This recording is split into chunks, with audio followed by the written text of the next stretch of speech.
Good day, my friends. It's your old pal Jordan the Lion. How are you all doing today? I hope you said great. I'm doing great. Today we're coming to you from Windsor, Vermont. This is actually the birthplace of Vermont, and we're going to go visit the grave of, in my opinion, one of just the most badass movie stars there ever was, Charles Bronson. I remember watching movies with my dad, especially the Death Wish movies, and just thinking, wow, this guy could just say one sentence and bury whoever he was talking to. I just thought his whole story, his, you know, Romeo and Juliet life with his wife Jill Ireland, everything, knowing that he was buried up here, I thought we should pay our respects. So let's go visit the graves of Charles Bronson, who was born Charlie Brzezinski, and his wife Jill Ireland. Daze with Jordan the Lion, and you all begins right now. John's here. He's hanging out in his back bedroom. He has a bed in the front seat and in the back. He's hanging out in the back seat this time. Wow, look at that. Imagine peace. Ukraine strong. I believe they had a large piece of property out here for many years of their life, so that's why they're buried out here. And like a big horse ranch.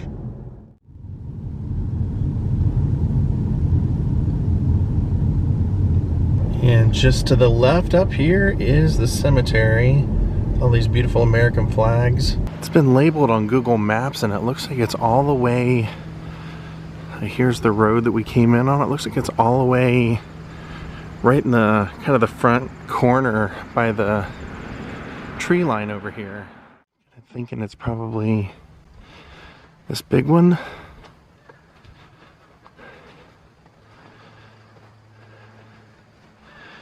Wow. Sure is. This is beautiful. Charles Bronson. See, he loved horses. They moved out here so his daughter could train on horses. Charles Bronson, November 3rd, 1921 to August 30th, 2003. Cherished husband and father. Says, do not stand at my grave and weep. I am not here. I do not sleep. I am 1,000 winds that blow. I am the diamond that rings glints of snow. I am the sunlight on the ripened grain and the autumn's gentle rain. When you awaken in the morning hush, I am the swift uplifting rush of quiet birds in circled flight. I am the soft stars that shine at night. Do not stand at my grave and cry. I am not here. I did not die. Wow. I don't know why his wife Jill Ireland, actress Jill Ireland, why she's not mentioned on there. I have a guess. So, you know, Charles was madly in love with Jill, and Jill Ireland was actually originally married to David McCullum, and when Charles was working with David and came into contact with Jill, he quasi-jokingly told David, someday I'm gonna marry your wife. And 6 years later he did.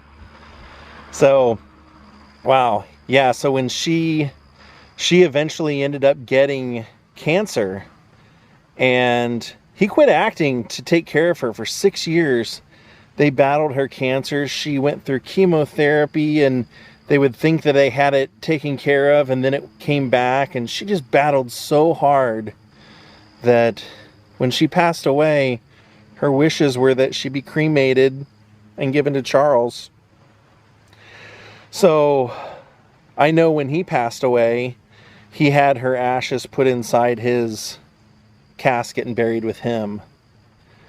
The reason I said I kind of have a suspicion as to why she's not mentioned in there, from what I read, when Jill got really sick, when it first happened, they had to hire an assistant to help pay the bills, to take care of all the bills that were coming in, because they had a lot of money and had a lot of stuff to pay, and Jill always did that. So they hired a woman to do that, and apparently, I guess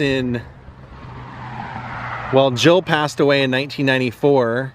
Charles said he would never ever get remarried, but apparently in 1998, the assistant told him that if she was not married, if he didn't marry her, she was gonna quit.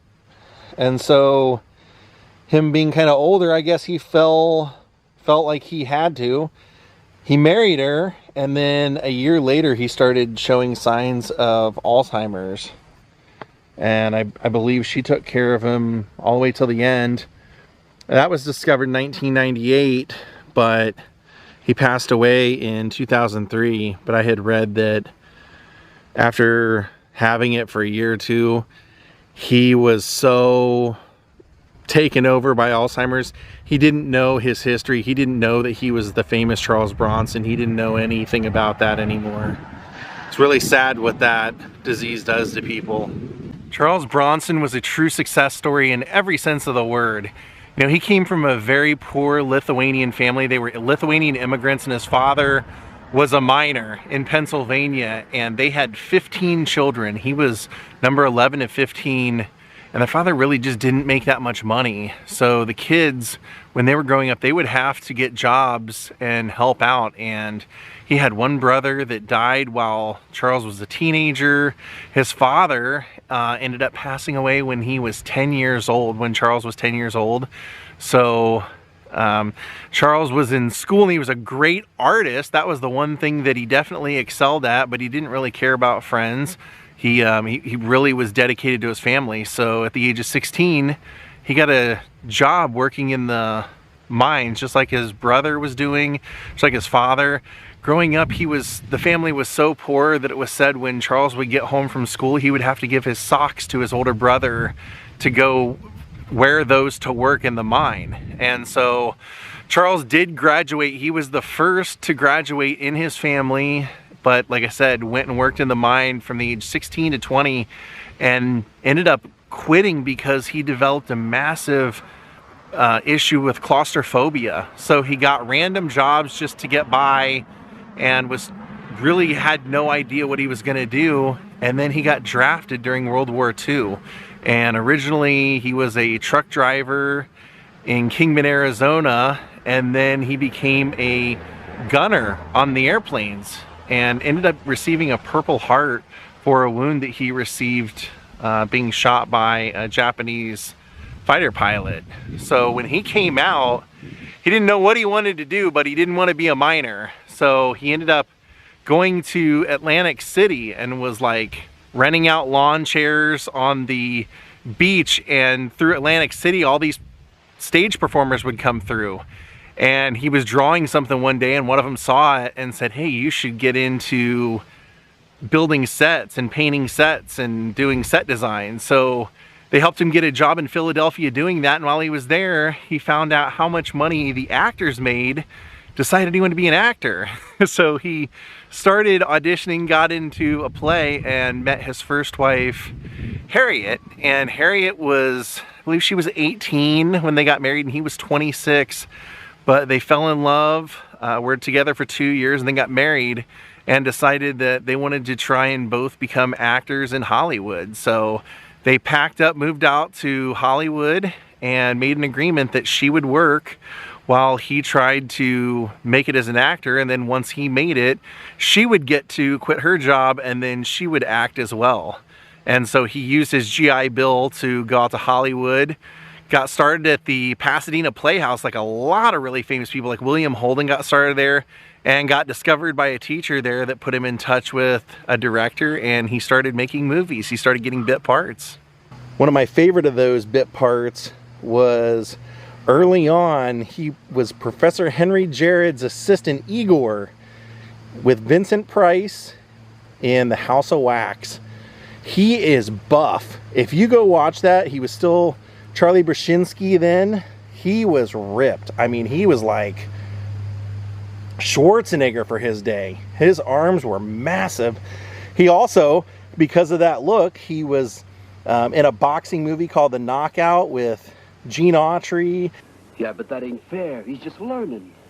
You want your dough, don't you? Oh, okay. Hey, Brady. Then he played a Native American. Then he was eventually cast again with in a boxing movie, Kid Galahad, with Elvis Presley. And apparently because of their upbringing, both of them being very, very poor, they got along really well. So Charles started a career in acting. He was able to, him and his wife were able to start having children, and he got on a couple of shows. He was on Gunsmoke, and then he had a show called The Man with the Camera that lasted 2 seasons. He ended up in all doing 80 television shows and making 90 movies. Isn't that crazy?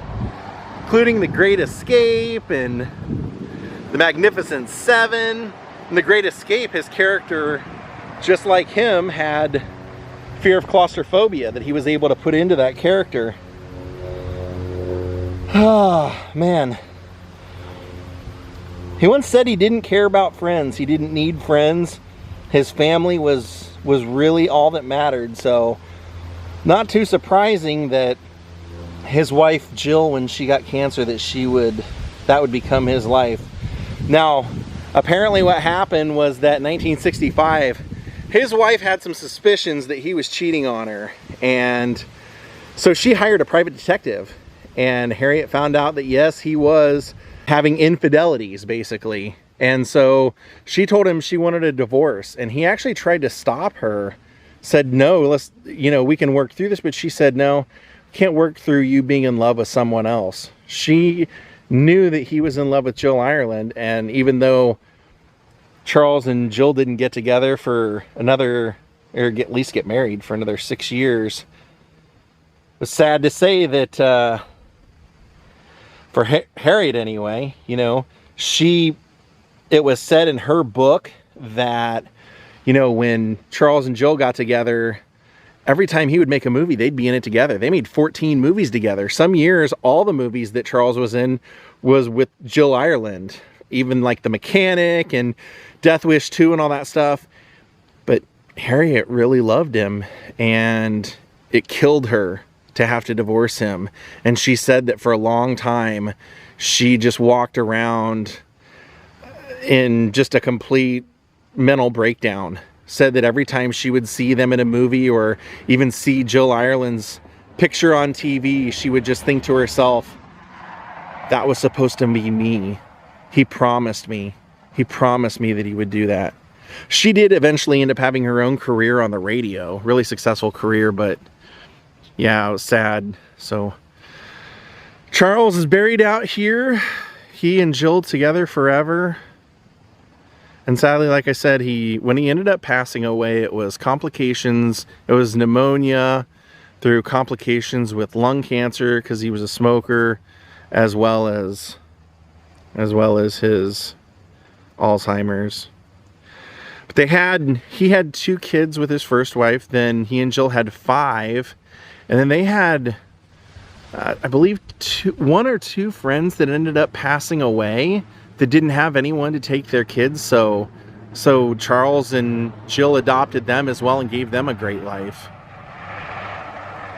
I mentioned earlier that, seeing his movies, just one line could destroy you. You'd be like, oh my God, that's the coolest line in the whole movie. And it was just the way he said it. One that always stands out to me is watching, I think it was Death Wish 2 or 3. And he tells this bad guy, he's like, do you believe in Jesus? You believe in Jesus? Yes, I do. Well, you're going to meet him. You're about to meet him. And then he just blows him away. I always remember being kind of scarred by watching the Death Wish movies because when I was young, I was watching these with my dad when I was 5, 6 years old. These movies were tackling his wife being assaulted and, molested and everything. As that was just a hard topic to take when I was a kid.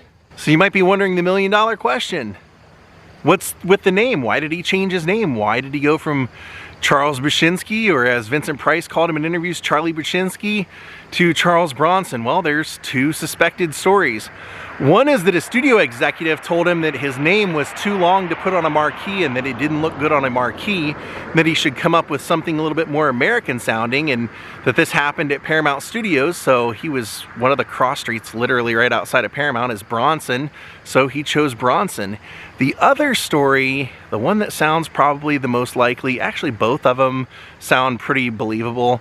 The second one was that in the 50s, it was the Red Scare, and his last name sounded like it could have been Russian or confused with being sympathetic to, you know, communism, and anybody that even showed a sign or that they might be, it could kill your career. So it was said that his agent said, you know, because of that you should change your name, and that they chose Bronson from that. But what we do know is that he was definitely named after the road outside of Paramount Studios, Bronson Avenue.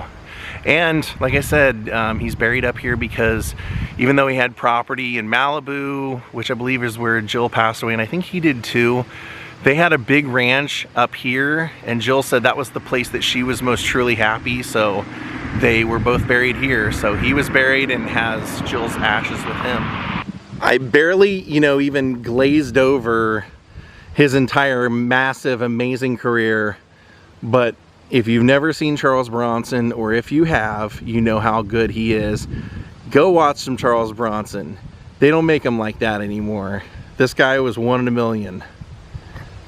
All it took was a gruff look, never smiling, the brooding mustache, and that voice. Rest in peace, Charles Bronson, Joe Ireland.